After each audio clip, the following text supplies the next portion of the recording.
नमस्कार, मैं हूं श्वेता झा और आप देख रहे हैं आज तक। और अब वो खबर है जिसे हर हिंदुस्तानी को देखना जरूरी है। कुछ दिन पहले कश्मीर में सेना के लेफ्टिनेंट उमर फैयाज को आतंकियों ने गोलियों से भून दिया था। आज उन्हीं उमर फैयाज के दोस्तों ने अपने शहीद को श्रद्धांजलि दी है और एक वीडियो जारी किया है। आज शाम 7 बजे इंडिया गेट पर यह वीडियो दिखाया जाएगा और कैंडल मार्च होगा। हम आपको यही संदेश दिखाने जा रहे हैं। गौर से देखिए और सुनिए अगले 2 मिनट। मैं उमर फयाज कुलगांव के सुरसोना गांव का रहने वाला। मेरे वालिद एक किसान, मैं उनका इकलौता बेटा। मेरा शौक हॉकी खेलना। अभी 8 जून को मैं 23 पार करने वाला हूँ। ये मेरी माँ जमीला है, पर ये रो क्यों रही है? क्योंकि मैं अब जिंदा नहीं हूँ। मेरा कसूर क्या था? बस इतना भर कि मैं कश्मीरी होकर भी हिंदुस्तानी था। मेरी माँ मेरी बहन की शादी होने वाली थी। उसने कहा, शादी मेरी ज़िंदगी का सबसे बड़ा दिन है, तुम्हें आना ही होगा। इसलिए मैंने इंडियन आर्मी में भर्ती के बाद पहली बार छुट्टी ली थी। राजपूताना राइफल्स में बतौर लेफ्टिनेंट 10 दिसंबर 2016 को ही मेरी कमीशनिंग हुई थी। लेकिन कश्मीर के दुश्मनों को मेरे आने की खबर लग गई। कुछ हथियारबंद नकाबपोश मेरी बहन के सामने ही मुझे ले गए और अगले रोज़ गोलियों से छलनी मेरा शरीर शोपियां के हरमन चौक पर मिला। मेरे कातिल कौन थे? मेरे खून के दाग किसके दामन पर लगे? तो कौन थे जो एक कश्मीरी और कश्मीरियत के दुश्मन थे? मेरी शहादत के जिम्मेदार न पाकिस्तानी थे न हिंदुस्तानी। वो मेरे अपने, मेरे कश्मीरी थे। जिनकी हिफाजत की मैंने कस्में खाई थी, वही मेरे खूनी निकले। ये महज मेरे दुश्मन नहीं, ये पूरी घाटी के दुश्मन हैं। ये वो हैं जो कश्मीरियत को आगे बढ़ने नहीं देखना चाहते। फौज मेरे जैसे नौजवानों के ख्वाबों की ताबीर कर रही है और ये जिहादी कश्मीरियत के बिलमुकाबिल। मैं मशकूक नहीं, मेरे कातिलों को मुनसिफ इंसाफ देगा। घाटी के बाशिंदे डरेंगे नहीं, क्योंकि वो जानते हैं कि डर के आगे जीत है, कश्मीरियत की जीत। यहाँ एक उमर फयाज नहीं, घाटी फयाजों की टोली है। अमन चमन के लिए मैंने तो अपनी कुर्बानी दे दी। अब तय कश्मीरियों को करना है कि घाटी में किलकारियाँ गूंजें या बंदूकें, हाथों में पत्थर हों या गुलाबी सेब, टोलियाँ उठें या जनाजे निकलें, घाटी जन्नत बने या जहन्नुम, तय करना होगा। यहाँ कायर रहेंगे या दलेर, बुरहान बानी रहेगा या उमर फयाज हिंदुस्तानी। मैं उमर फयाज हिंदुस्तानी। रुक करेंगे अगली खबर का। सेना ही नहीं, अब हुर्रियत नेता भी आतंकियों के निशाने पर आ गए हैं। कश्मीर की हसीन वादियों में जो जहर अलगाववादियों ने बोया, वो अब उन्हीं के खिलाफ बरस रहा है। हिजबुल मुजाहिदीन के कमांडर जाकिर मूसा ने ऑडियो टेप जारी कर हुर्रियत नेताओं को धमकी दी है। सोशल मीडिया पर वायरल इस ऑडियो में मूसा अलगाववादियों को दी है जान से मारने की धमकी। इनको अपनी सियासत चलानी हो ना, तो हमारे रास्ते में कांटे न बने, हमारी शरीयत के रास्ते में, वरना हम लोग इनके गले काटेंगे पहले, लाल चौक में इनको लटकाएंगे पहले। जिन आतंकियों की आड़ में अलगाववादी अब तक जम्मू कश्मीर में अपनी सियासत चमका रहे थे, उसी हिजबुल मुजाहिदीन के कमांडर ने हुर्रियत नेताओं को दी है धमकी।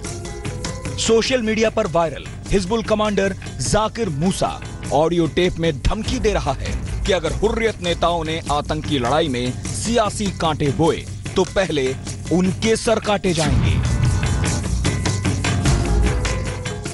असल में ये लोग सियासी लीडर है, आप लोग इनको इस्लामी लीडर ना कहें। ये हमारे लीडर नहीं हो सकते हैं। और इनको अपनी सियासत चलानी हो ना, तो हमारे रास्ते में कांटे न बने, हमारी शरीयत के रास्ते में, वरना हम लोग इनके गले काटेंगे पहले, लाल चौक में इनको लटकाएंगे पहले।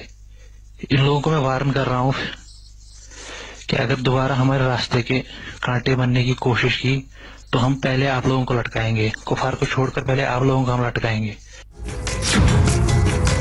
इस ऑडियो टेप में हिजबुल कमांडर मूसा ने हुर्रियत के पाखंड का भी पर्दाफाश किया।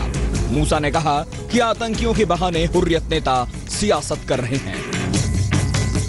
ज्वाइंट हुर्रियत कमीशन ने जो बयान दिया है कि हमारी जो कश्मीर में जो स्ट्रगल चल रही है, ये कोई इस्लामिक स्ट्रगल नहीं है, ये पॉलिटिकल स्ट्रगल है उनके कहने के मुताबिक।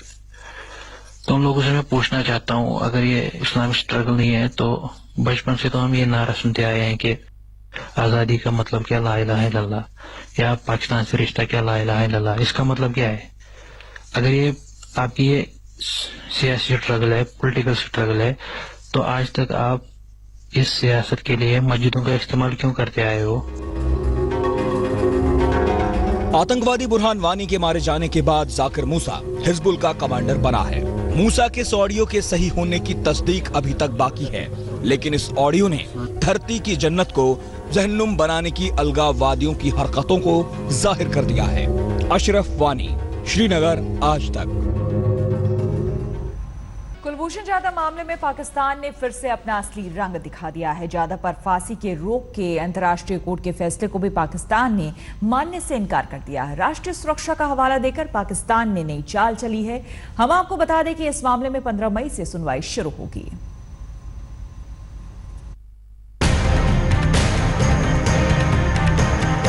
पाकिस्तान है कि मानता ही नहीं।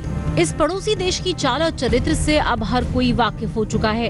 भारतीय नौसेना के पूर्व अफसर कुलभूषण जाधव के मामले में भी पाकिस्तान का एक बार फिर से असली यानी दोहरा चेहरा सामने आ रहा है।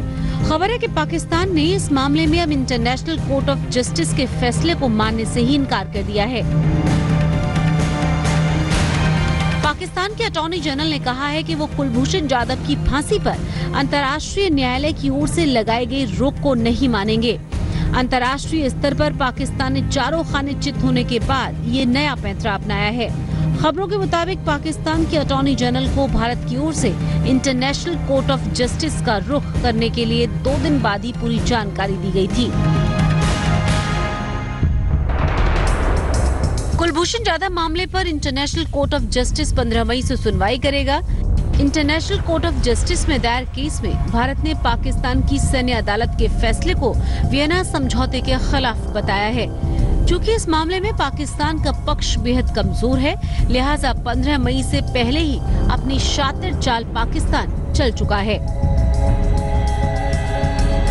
दरअसल पाकिस्तान के आर्मी कोर्ट ने 10 अप्रैल को जाधव को जासूसी का दोषी बताते हुए फांसी की सजा सुनाई है। पाकिस्तान ने जाधव को भारतीय जासूस बताकर गिरफ्तार कर लिया था। अब 15 मई से नीदरलैंड के हेग में इंटरनेशनल कोर्ट से मामले की सुनवाई का सीधा प्रसारण होगा। बेशक पाकिस्तान लाख कोशिश कर ले, लेकिन जीत हमेशा सच यानी हिंदुस्तान की ही होगी।